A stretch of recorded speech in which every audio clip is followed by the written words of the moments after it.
Саламатсыздар ма 9 сынып оқушылары? Физика пәнінен 4-ші тоқсанға арналған жиынтық бағалаудың тапсырмаларын түсіндіретін боламын. Оқушылар егер қажет болса, каналымда физика пәнінен бөлек алгебра және геометрия пәндерінің БЖБ және ТЖБ талдау сабақтары бар. Каналға өтіп, қажетті сабақтарды қарасаңдар болады.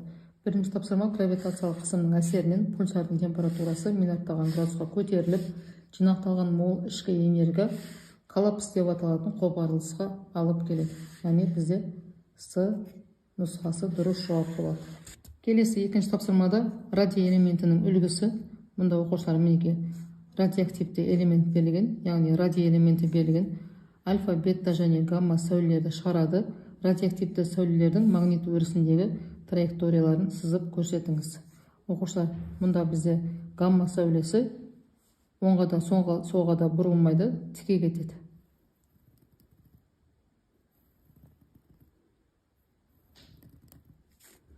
Мынау гамма сәулесі. Ал мұнда, яғни солға қарай альфа сәулесі бұрылады. Альфа элементі, ол гелий элементі, оның заряды оң болғандықтан солға қарай бұрылады.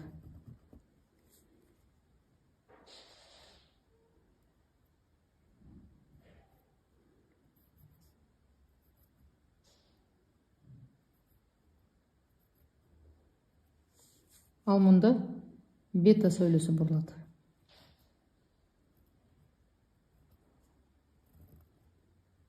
Бета сәулесінің заряды теріс болғандықтан ол оңтүстік полюске қарай бұрылады. Келесі үшінші тапсырмада толқын ұзындығы 0,0495 микрометр сәулеленуге сәйкес фотонның энергиясын анықтау керек. Мұндағы Планк тұрақтысы 6,162 көбейтілген оның минус 34 дәрежесі джоуль көбейтілген секунд.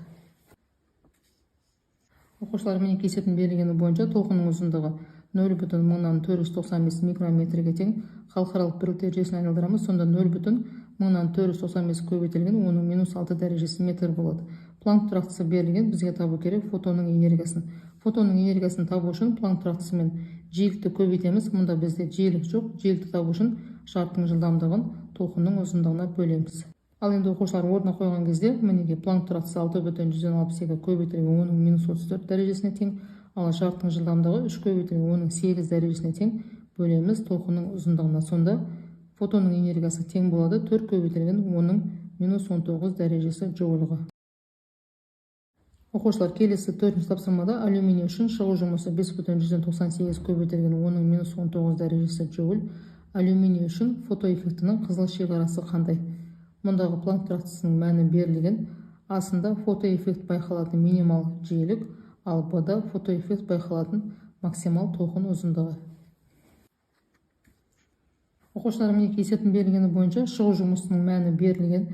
Планк тұрақтысының мәні берілген. Бізге табу керек минимал жиілікті және максимал толқын ұзындығын. Жиілікті табу үшін шығу жұмысын Планк тұрақтысына бөлеміз. Сонда 0,9 көбейтілген оның 15 дәрежесі герц болады. Ал максимал толқын ұзындығын табу үшін Планк тұрақтысы мен жарықтың жылдамдығын көбейтеміз де шығу жұмысына бөлеміз. Ал енді орнына қойған кезде 6,162-ні көбейтеміз. 3-ке 19,186 болады. Оны бөлеміз 5,198-ге. Мұндағы дәрежелерді есептейміз. Сонда 0,332 микрометр болады. Оқушылар мінекей осылай жауабын нақтылап қоямыз. Келесі оқушылар 5-ші тапсырма, яғни соңғы тапсырмасы. Литий элементі берілген. Оның ядросының тыныштық массасы 7,100-1001 массаның атомдық бірлігіне тең екен. Асында литийдің масса ақауын анықтаңыз. Мұндағы бір массаның атомдық бірлігі 1,10-6605 көбейтілген оның минус 27 дәрежесі килограммға тең. Протонның массасы берілген және нейтронның массасы берілген. Мұнда бізде Б тапсырмасында литийдің байланыс энергиясын анықтаңыз. Яғни оқушылар оны джоульмен есептеу керек екен, ал С-да литийдің меншікті байланыс энергиясын анықтаңыз. Оқушылар мінекей есептің берілгені бойынша литий элементі берілген. Литий элементінің, яғни ядросының массасы берілген. Массаның атомдық бірлігі бойынша берілген екен. Протонның массасы, нейтронның массасы берілген. Мұндағы мапты біз килограммға айналдырамыз.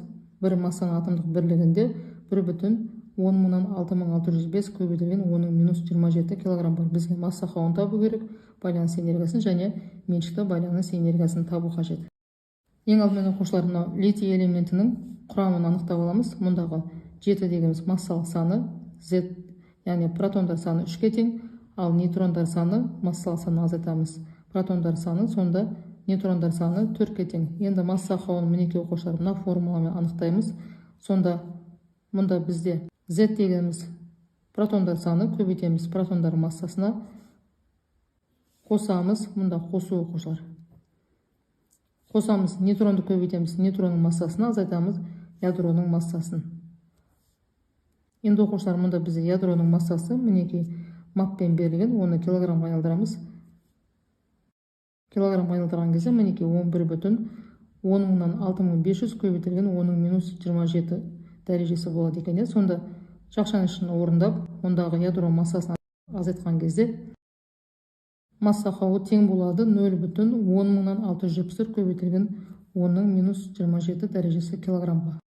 Енді байланыс энергиясын есептейміз. Байланыс энергиясын табу үшін мінекей масса ақауын көбейтеміз жарықтың жылдамдығының квадратына.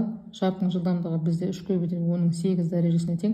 Оны мега электрон вольтқа айналдыратын болсақ 931,5-ке тең болады. Ал енді оқушылар, мұндағы бізде маппен берілген, осы маппен қысқаратындай етіп, яғни массаның атомдық бірлігіне қысқаратындай етіп, мұндағы килограммды мына өрнекке бөлу арқылы мапқа айналдырамыз. Сонда 37,8 мега электрон вольтқа тең болады. Мега электрон вольтты джоульға айналдырамыз. Яғни 1,16 көбейтілген 10-19 дәрежесіне көбейтеміз. Сонда мінекей байланыс энергиясы тең болады 0,1605 көбейтілген 10-11 дәрежесі джоульға. Ал енді оқушылар, меншікті байланыс энергиясын табу үшін табылған байланыс энергиясын бөлеміз массалық санға. Яғни массалық сан бізде мінекей 7-ге тең еді. Басындағы құрамын анықтаған кезде 7 деп алдық. Енді байланыс энергиясын 7-ге бөлген кезде меншікті байланыс энергиясы тең болады 0,1086 көбейтілген 10-11 дәрежесі джоуль 1 нуклонға. Яғни 1 нуклонға сәйкес келетін энергиясы осыған тең екен. Оқушылар, бұл тжб-да 5 тапсырма берілген екен, және осы 5 тапсырма түгел орындалған жағдайда 16 балл қойылады. Сонымен оқушылар, егер түсінбеген сұрақтарым болатын болса, комментарийға жазып жазсаңдар болады. Сау болыңдар.